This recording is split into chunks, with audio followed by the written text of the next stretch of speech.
Welcome to 3WR news. నేను సుధా. బులెటిన్ల ముందుగా headlines. Simhachalam వరాహ లక్ష్మీ నరసింహస్వామి వారిని దర్శించుకున్న హోంమంత్రి వంగలపూడి అనిత.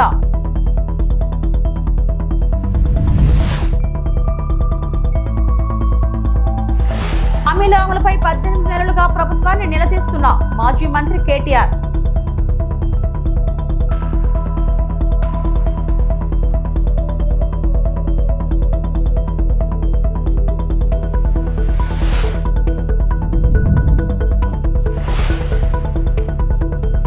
వైఎస్ఆర్ 76వ జయంతి సందర్భంగా ఇడుపులపాయలో వైఎస్ఆర్ ఘాట్ వద్ద కుటుంబ సభ్యులతో కలిసి నివాళులు అర్పించిన వైఎస్ జగన్.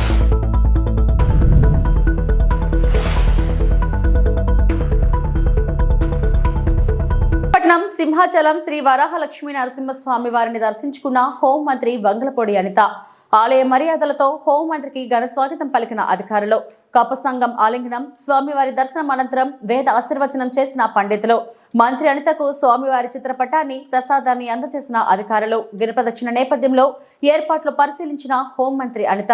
అధికారులకు పలు సూచనలు చేసిన మంత్రి, గిరి ప్రదక్షిణను అత్యంత ప్రతిష్టాత్మకంగా తీసుకున్నాం. గత అనుభవాలను దృష్టిలో ఉంచుకుని పటిష్ట ఏర్పాట్లు చేశాం. టోల్ ఫ్రీ నెంబర్లు అందుబాటులోకి తీసుకొచ్చాం. కమాండ్ కంట్రోల్ రూమ్ ద్వారా తక్షణ సాయం అందేలా చర్యలు తీసుకుంటున్నాం. ట్రాఫిక్ సమస్య తలెత్తకుండా జాగ్రత్తలు తీసుకున్నాం అని హోంమంత్రి అనిత వెల్లడించారు.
కాంగ్రెస్ ఇచ్చిన హామీలపై ఈ ప్రభుత్వాన్ని 18 నెలలుగా నిలదీస్తున్నామని భారత రాష్ట్ర సమితి కార్యనిర్వాహక అధ్యక్షుడు కేటీఆర్ అన్నారు.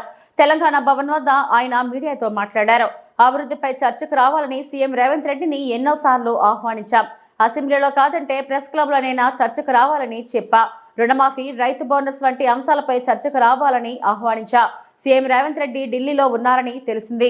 సీఎం రాకుంటే మంత్రులైనా రావాలి. సీఎం ఇవాళ హాజరు కాకుంటే మరో రోజు చర్చకైనా మేం సిద్ధం. సీఎం రేవంత్ రెడ్డికి వీలైన తేదీ, ప్రదేశం చెప్పాలని అడుగుతున్నాం.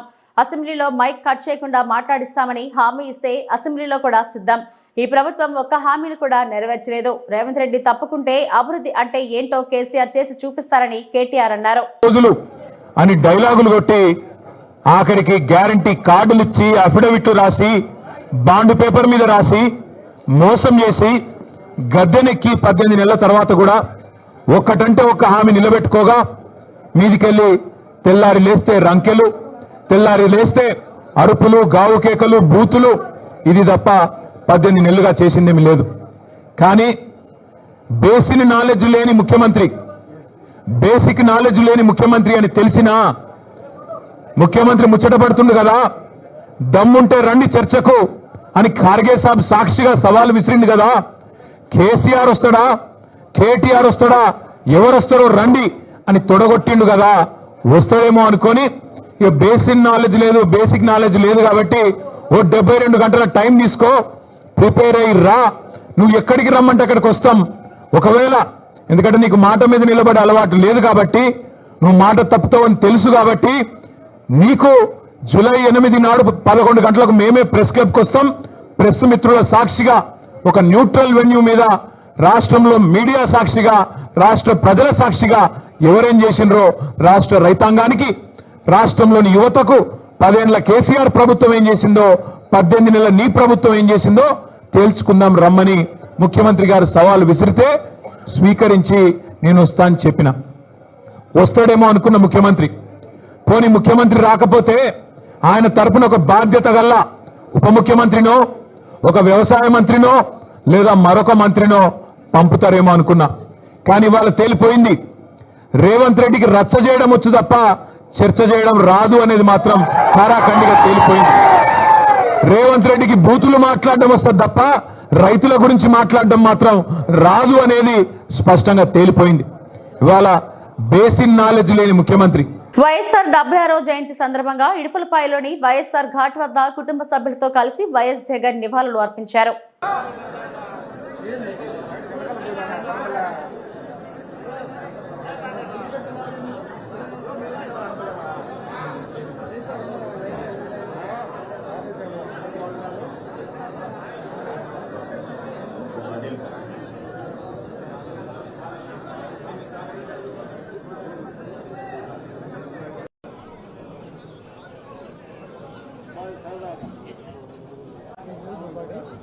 అలాగే గుడ్ మార్నింగ్, అందరికీ కూడా హృదయపూర్వక స్వాగతం తెలియజేస్తున్నా.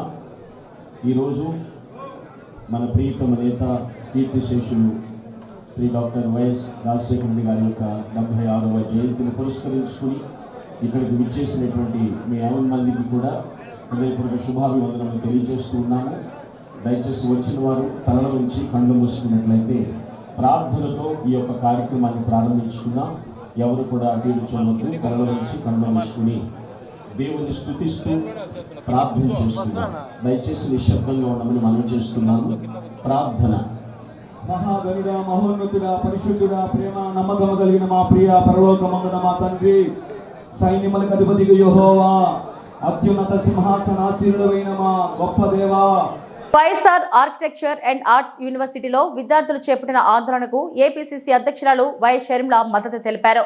సిఓఏ ఆఫ్ ఆర్కిటెక్చర్ అనుమతులు లేకుండా విద్యార్థులను ఎలా తీసుకున్నారని యూనివర్సిటీ యాజమాన్యాన్ని ప్రశ్నించారు. ఇది జగన్మోహన్ రెడ్డి, ఎంపీ అవినాష్ రెడ్డి నిర్లక్ష్యం. ఇక్కడ అనుమతులు లేవని తెలిసి ఎందుకు మౌనంగా ఉన్నారు?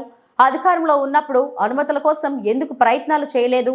సిఓఏ ఢిల్లీలోనే ఉంటుంది కదా, ఎంపీ అవినాష్ ఎందుకు వారితో మాట్లాడలేదు అని షర్మిల ఆగ్రహం వ్యక్తం చేశారు. ఇది చాలా చాలా బాధాకరం. అసలు సమస్య ఎక్కడ మొదలైందంటే, వీళ్ళు అడ్మిషన్లు తీసుకున్న రోజునే కౌన్సిల్ ఆఫ్ ఆర్కిటెక్చర్ దగ్గర నుంచి ఈ యూనివర్సిటీకి పర్మిషన్ లేవు. కానీ ఈ బిడ్డలని కన్నా తల్లిదండ్రులను మభ్యపెట్టి పర్మిషన్లు ఉన్నట్టుగా, ఏ ఇబ్బందులు లేనట్టుగా చిత్రీకరించి వీళ్ళకి ఇక్కడ ఒక మంచి ఎడ్యుకేషన్ లభ్యమవుతుంది అన్న భ్రమలో ఉంచి ఇక్కడ అడ్మిషన్లు తీసుకోవడం జరిగింది. కౌన్సిల్ ఆఫ్ ఆర్కిటెక్చర్ అసలు పర్మిషన్లు ఇవ్వలేదు అన్న సంగతి వీళ్ళకు తెలియక, ఆర్ ఏ ప్రాబ్లం లేదు అని వీళ్ళకి ఇంప్రెషన్ ఇస్తే దాన్ని నమ్మి వాళ్ళ జీవితాలను పణంగా పెట్టారు. కానీ 5 సంవత్సరాలు అయిపోయింది. ఈ రోజు వరకు కూడా ఈ చిల్డ్రన్ కనీసం ఈ కోర్సుల్లో ఎన్రోల్మెంట్ అయ్యారు అని కౌన్సిల్ ఆఫ్ ఆర్కిటెక్చర్ ఇవ్వాల్సిన ఎన్రోల్మెంట్ నంబర్ కూడా వీళ్ళ చేతుల్లో లేదు. అంటే కౌన్సిల్ ఆఫ్ ఆర్కిటెక్చర్ అనేది కేంద్ర సంస్థ. దాని దృష్టిలో వాళ్ళు సర్టిఫికెట్ ఇస్తేనే వీళ్ళు ఆర్కిటెక్ట్లుగా బయటకు వెళ్ళొచ్చు. కానీ దాని దృష్టిలో అసలు వీళ్ళ ఎన్రోల్మెంటే జరగలేదు 5 సంవత్సరాల క్రితం. క్రమేణా ఆ తర్వాత ఎంటర్ అయిన 3 ఏళ్లు అడ్మిషన్లు తీసుకున్న వాళ్ళకు కూడా పర్మిషన్స్ లేవు. కౌన్సిల్ ఆఫ్ ఆర్కిటెక్చర్ పర్మిషన్స్ ఇచ్చింది లేదు. పర్మిషన్స్ లేవు కాబట్టి వీళ్ళకు ఎన్రోల్మెంట్ నంబర్స్ కూడా ఇచ్చింది లేదు. కాబట్టి వీళ్ళు పరీక్షలు రాసినా కూడా అవి వ్యాలిడ్ కావు, దానికి జెన్యూనిటీ ఉండదు, అవి మొత్తం వృధా అయినట్టే లెక్క. ఎంత దీనంగా, ఎంత అసలు దీన్ని ఏమనాలో అసలు క్షమించరాని తప్పు ఇది. దివంగత మహానేత వైఎస్ఆర్ 2 తెలుగు రాష్ట్రాల రైతుల గుండెల్లో నిలిచిపోయారని అన్నారు వైఎస్ఆర్సీపీ పార్లమెంటరీ నేత వైవి సుబ్బారెడ్డి. ప్రజలకు మేలైన సంక్షేమం అందించారు కాబట్టి వైఎస్ఆర్ అందరి గుండెల్లో నిలిచిపోయారు. తండ్రి పాలనను మరిపించేలా సంక్షేమం అందించిన నాయకుడు వైఎస్ జగన్ అని సుబ్బారెడ్డి కొనియాడారు. రైతే రాజులా ఉండాలని వైఎస్ఆర్ జగన్ పాలన అందించారని చెప్పుకొచ్చారు. వైఎస్ఆర్ జయంతి కార్యక్రమంలో వైఎస్ఆర్సీపీ పార్లమెంటరీ నేత వైవి సుబ్బారెడ్డి పాల్గొన్నారు. ఈ సందర్భంగా వైవి సుబ్బారెడ్డి మాట్లాడుతూ దేశంలో ఏ ముఖ్యమంత్రి చేయలేనంత మంచి చేసిన నాయకుడు వైఎస్ఆర్ అని సంక్షేమం అభివృద్ధి 2 కళ్ళులా భావించి పాలన అందించారు. ఉచిత విద్యుత్తో ఎంతో మంది రైతులు మేలు పొందారు. 2 తెలుగు రాష్ట్రాల రైతుల గుండెల్లో వైఎస్ఆర్ నిలిచిపోయారు. పేదవాడికి విద్య వైద్యం అందుబాటులోకి తెచ్చింది వైఎస్ఆర్. దేశంలోనే ఆరోగ్యశ్రీ ప్రవేశపెట్టిన తొలి రాష్ట్రం ఆంధ్రప్రదేశ్.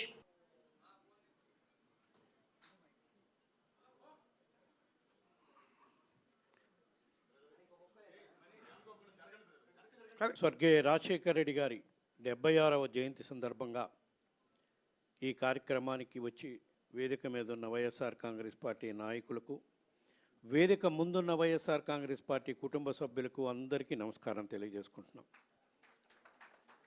రాజశేఖర రెడ్డి గారు ఉమ్మడి ఆంధ్రప్రదేశ్ రాష్ట్రంలో 2004లో ముఖ్యమంత్రి అయిన తర్వాత ఆయన చేసిన పాలన ఈ రోజుకి దేశంలో ఏ ముఖ్యమంత్రి చేయని విధంగా పాలన సాగించారు. కాబట్టి ఆయన చనిపోయి 16 సంవత్సరాలైనా ఈ రోజుకి తెలుగువారి గుండెల్లో గూడు కట్టుకొని ఉన్నాడంటే ఆయన చేసిన పాలన, ఆయన చేసిన మంచి కార్యక్రమాల వల్లే అని చెప్పి ఈ సందర్భంగా తెలియజేసుకుంటూ ఉన్నాం. ఎందుకంటే ఏ ముఖ్యమంత్రి కూడా ఆలోచించలేదు దేశంలో ఇటువంటి సంక్షేమ కార్యక్రమాలు చేస్తే పేదవాడి జీవితంలో వెలుగులు నింపచ్చు, పేదవాళ్ళు చిరునవ్వుతో ఉండాలి, కష్టాలు ఉండకూడదు అని ఎన్నో గొప్ప ఆలోచనలు చేసి అన్ని వర్గాలకి సంక్షేమ కార్యక్రమాలు, అభివృద్ధి కార్యక్రమాలు రెండు కళ్ళలాగా భావించి ఆ రోజు ఉమ్మడి ఆంధ్రప్రదేశ్ రాష్ట్రంలో పాలన కొనసాగించారు. మరీ ముఖ్యంగా రైతాంగానికి, ఉమ్మడి ఆంధ్రప్రదేశ్ రాష్ట్రంలో అధిక శాతం రైతాంగం తెలంగాణ రైతులకైతే ఉచిత కరెంటు వల్ల ఎంత గొప్ప మేలు జరిగిందో ఈరోజు తెలంగాణ రాష్ట్రంలో ఏ రైతు నాటుకున్నా కూడా చెప్తారు.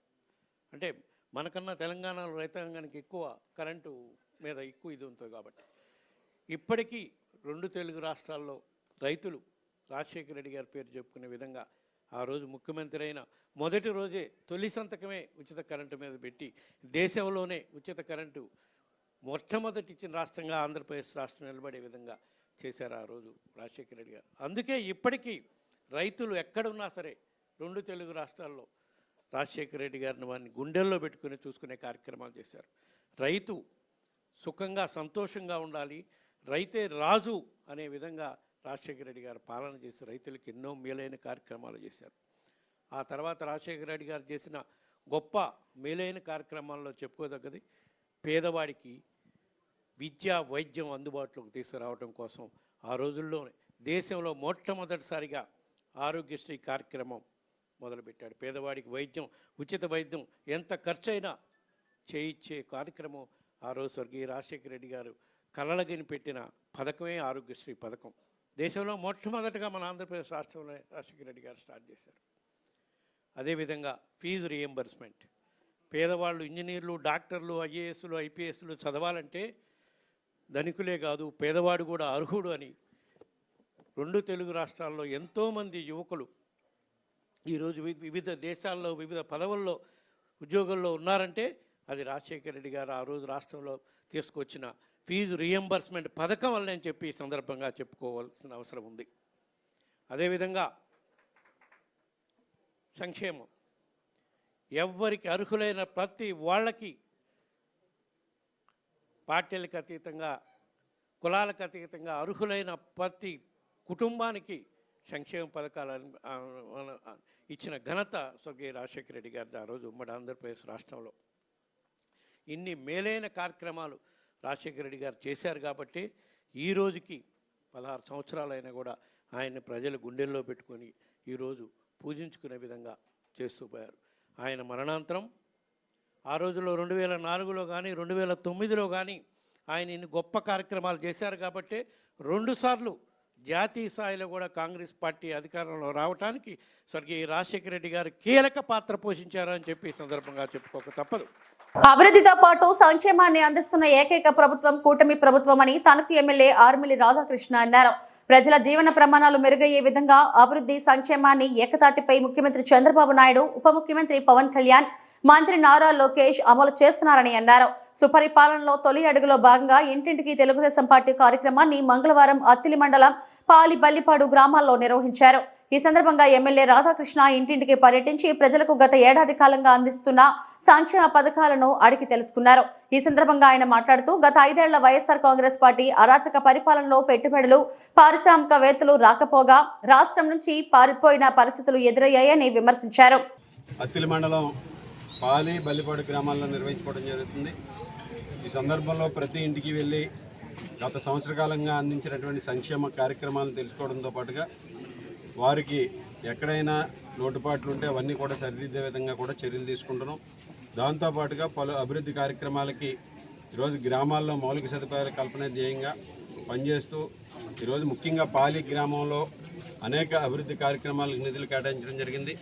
అక్కడ దాదాపు జల్ జీవన్ మిషన్కి సంబంధించి 45 లక్షల రూపాయలు, అలాగే శ్మశాన వాటికి అభివృద్ధికి 10 లక్షల రూపాయలు, అలాగే రోడ్లకి డ్రైన్లకి సంబంధించిన నిధులు కూడా కేటాయించడం జరిగింది. ఈ విధంగా బల్లిపాడులో కూడా అదేవిధంగా ఇక్కడ జల్ జీవన్ మిషన్కి కానీ రోడ్లకు కానీ నిధులు కేటాయించడంతో పాటుగా గోకులం షెడ్యూల్ ద్వారా రైతులకి ఎవరైతే ఈరోజు పశువులు పాకలు ఉన్నాయో వారికి సంబంధించి గోకులం షెడ్యూల్ని కూడా అందించి ఈరోజు దానికి నిధులు కేటాయించి వాటి నిర్మాణాలు కూడా పూర్తి చేసి ప్రారంభించుకోవడం జరిగింది.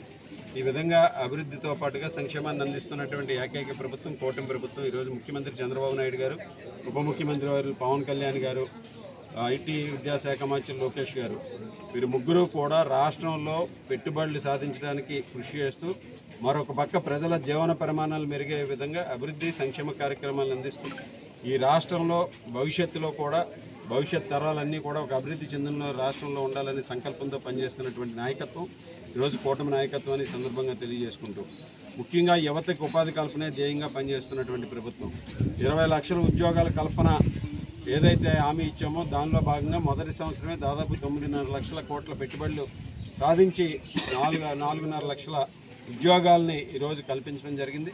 ఈ విధంగా అటు ఉద్యోగ కల్పనతో పాటుగా అందరికీ కూడా పారిశ్రామికవేత్తలకు కూడా ఇక్కడ ఒక మంచి వాతావరణాన్ని ఏర్పాటు చేసి వారందరూ కూడా పెట్టుబడులు పెట్టడానికి ఈరోజు ఒక సానుకూలమైనటువంటి వాతావరణాన్ని ఏర్పాటు చేయడం జరిగింది. గత ప్రభుత్వ హయాంలో మనందరం కూడా చూసాం. వైఎస్ఆర్ కాంగ్రెస్ పార్టీ అరాచకమైనటువంటి పరిపాలనతో పరిశ్రమలు రాక, పారిశ్రామికవేత్తలు రాక రాష్ట్రం నుంచి పారిపోయినటువంటి పరిస్థితి కూడా మనం చూసాం. పెట్టుబడులు పెట్టిన వారిని తరిమేసినటువంటి పరిస్థితి చూసాం. ఈరోజు అటువంటి పరిస్థితి నుంచి ఒక మంచి వాతావరణంలో అనేక మంది పెట్టుబడులు పెట్టి ఇక్కడ మన యువత భవిష్యత్తుకి మార్గాన్ని ఏర్పరచడం కూడా మనందరం కూడా చూస్తున్నాం. ఆ విధంగా కూటమి ప్రభుత్వం అన్ని రంగాల్లోనూ కూడా వృద్ధి సాధిస్తూ అభివృద్ధిని సంక్షేమాన్ని అందిస్తూ రాష్ట్రాన్ని అభివృద్ధి చేయాలనే సంకల్పంతో ముందుకు వెళ్తుంది. ఈరోజు ముఖ్యంగా యువతకి భవిష్యత్తు కల్పించాలి, యువతకు ఉపాధి ఉద్యోగ అవకాశాలు కల్పించాలనే లక్ష్యంతో ముందుకు వెళ్తుందని ఈ సందర్భంగా తెలియజేసుకుంటాం. అంబేద్కర్ కోనసీమ జిల్లా పి గన్నవరంలో ఘనంగా వైఎస్ రాజశేఖర రెడ్డి 76వ జయంతి వేడుకలో పి గన్నవరం నియోజకవర్గ ఇన్ఛార్జ్ గన్నవరపు శ్రీనివాస్ ఆధ్వర్యంలో రాజశేఖర రెడ్డి జయంతి వేడుకలో పి గన్నవరం 3 రోడ్ల జంక్షన్ వద్ద రాజశేఖర రెడ్డి విగ్రహానికి పూలమాలలు వేసి నివాళులు అర్పించిన నియోజకవర్గ ఇన్ఛార్జ్ శ్రీనివాస్, మాజీ ఎమ్మెల్యే రాజేశ్వరిదేవి, వైసీపీ నేతలు మరియు కార్యకర్తలు. పి గన్నవరం ప్రభుత్వ ఆసుపత్రిలో బాలింతలకు పళ్ళు, బ్రెడ్ అందించిన నియోజకవర్గ ఇన్ఛార్జ్ గన్నవరపు శ్రీనివాస్. తెలుగు ప్రజల గుండెల్లో చెరగని వ్యక్తి రాజశేఖర రెడ్డి. ఆయన ఆశయాలను కుమారుడు వైఎస్ జగన్మోహన్ రెడ్డి సారథ్యంలో నెరవేరుస్తామన్న incharge Gannavarapu Srinivas.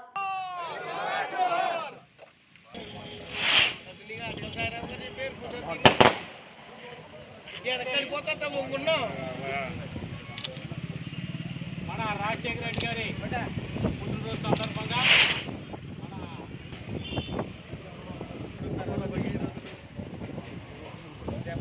Doctor YS Rajasekhara Reddy గారి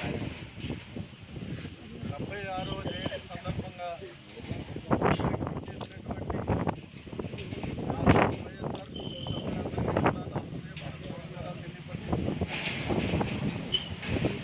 రాజశేఖర రెడ్డి గారి గురించి ప్రత్యేకంగా మాట్లాడవలసిన విషయాలు ఏమీ లేదు. ఎందుకంటే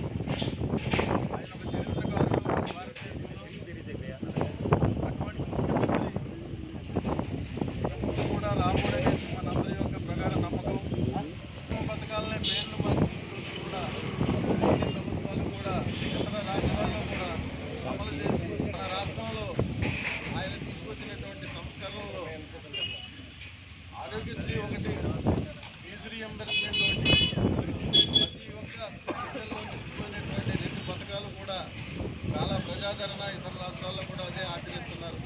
కాబట్టి ఆయనకి ఈ రోజున మనందరం కూడా ఘన నివాళులు అర్పించుకుంటూ ఆయనకి భగవంతుడు మంచి ఇది కలిగించాలని కోరుకుంటూ సెలవు తీసుకుంటాను.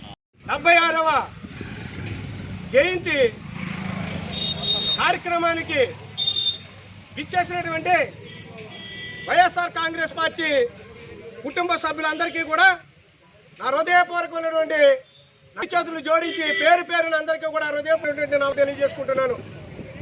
అలాగే ఈ కార్యక్రమానికి విచ్చేసినటువంటి పెద్దలు ఉమ్మడి తూర్పుగోదావరి చైర్మన్ గారికి, అలాగే మాజీ శాసనసభ్యుల వారికి, అలాగనే మండల పార్టీ అధ్యక్షులు ఆనంద్ గారికి, వెంకటేశ్వరరావు గారికి, శివరాం గారికి, నరసింహమూర్తి గారికి ఉన్నటువంటి నాయకులందరికీ కూడా హృదయపూర్వకమైనటువంటి నమస్కారాలు తెలియజేసుకుంటున్నాను.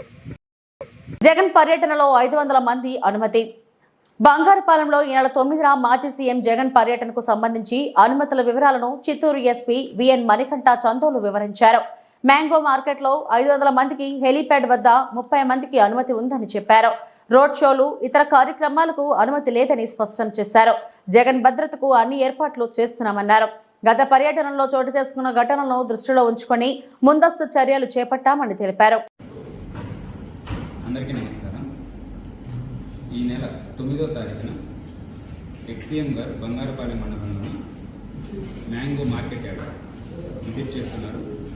దానికి సంబంధించిన వచ్చిన అప్లికేషన్లో ఉదయం 11 నుంచి మధ్యాహ్నం 2 లోపు ఆ మార్కెట్ యార్డ్కి విజిట్ చేసి ఆ లోకల్గా ఉన్న ఫార్మర్స్తో ఇంటరాక్ట్ అవ్వడం, వాళ్ళతో మీటింగ్ పెట్టుకోవడం అనే ఉద్దేశంతో అప్లికేషన్ పెట్టడం జరిగింది. అప్లికేషన్ని మాజీ ఎమ్మెల్యే సునీల్ కుమార్ గారు సబ్మిట్ చేయడం జరిగింది. దానిలో మెన్షన్ చేసిన మరొక విషయం, సుమారుగా 10,000 మంది నిరుద్యోగుతారు అని చెప్పారు. సో ఇచ్చిన అప్లికేషన్ యొక్క పర్పస్ మ్యాంగో ఫార్మర్స్తో ఇంటరాక్ట్ అవ్వడం, వాళ్ళతోనే మాట్లాడడానికి, వాళ్ళ కష్ట నష్టాలు తెలుసుకోవడానికి, అలానే ప్రభుత్వం ఏదైనా సరే చేస్తుందా, ఏం చేయట్లేదు అనే ఉద్దేశంతో వాళ్ళని మాట్లాడి వాళ్ళ దగ్గర నుంచి ఫీడ్బ్యాక్ తీసుకోవడానికి వస్తున్నారు. సో దీనికోసం మేము మొత్తం ఇప్పటివరకు ఫీల్డ్ విజిట్ చేయడం జరిగింది. అలానే హెలీప్యాడ్ ఎక్కడ ఉంది, మ్యాంగో మార్కెట్ యార్డ్కి ఏ రూట్లో వస్తుంటారు, దీని గురించి మొత్తం వర్కౌట్ చేయడం జరిగింది. ఈ వర్కౌట్ చేసిన తర్వాత మేము హెలీప్యాడ్ వద్ద సుమారుగా 30 మందికి మనం పర్మిషన్ ఇవ్వడం జరిగింది. అలానే కాన్వాయ్ వెహికల్స్కి పర్మిషన్ ఇవ్వడం జరిగింది. మార్కెట్ యార్డ్ దగ్గర రోజు 500 మంది రైతులకు పైగా వాళ్ళ వెహికల్స్లో వస్తుంటారు.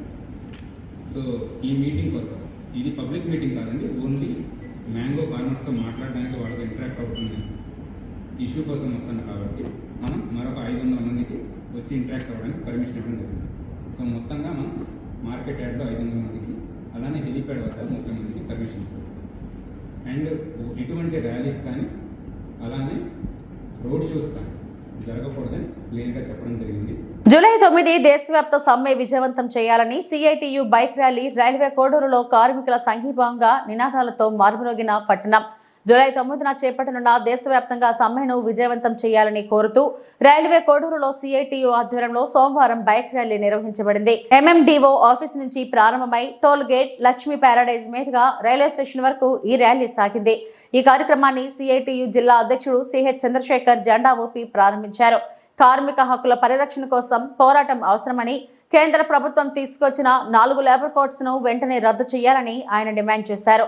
కనీస వేతనం 26,000 రూపాయలు అమలు చేయాలని, అవుట్సోర్స్ కాంట్రాక్ట్ కార్మికులను రెగ్యులరేట్ చేయాలని, సమాన పనికి సమాన వేతనం అమలు చేయాలని, ప్రైవేటీకరణను ఆపాలి, 12 గంటల పని విధానాన్ని రద్దు చేయాలి అని ఆయన స్పష్టం చేశారు. ఈ సందర్భంగా 4 లేబర్ కోడ్ను రద్దు చేయాలి, 12 గంటలు వద్దు, 8 గంటల ముద్దు, సమాన వేతనం కార్మికుల హక్కు, సోషలిజం వర్ధిల్లాలి, క్యాపిటలిజం నశించాలి అనే నినాదాలతో పట్టణం మారుమోగింది. ఈ ర్యాలీలో సిఐటియు మండల కార్యదర్శి పి జాన్ ప్రసాద్, ఉపాధ్యక్షుడు Lingala Yanadayya, united electricity employees union రాష్ట్ర ఆర్గనైజింగ్ కార్యదర్శి కనుపర్తి కిరణ్ కుమార్ తదితరులు హాజరయ్యారు.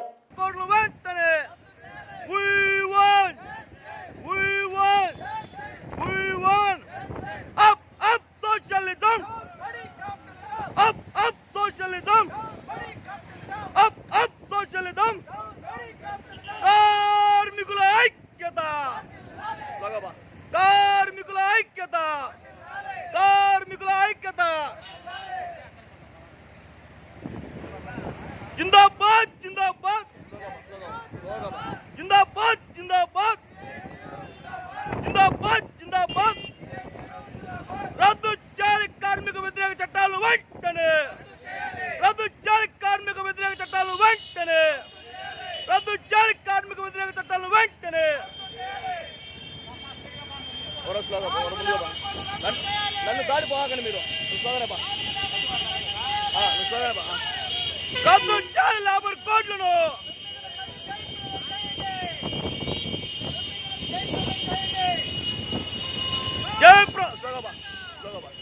జయప్రదం చేయాలి 9వ తేదీ దేశవ్యాప్త సమ్మెను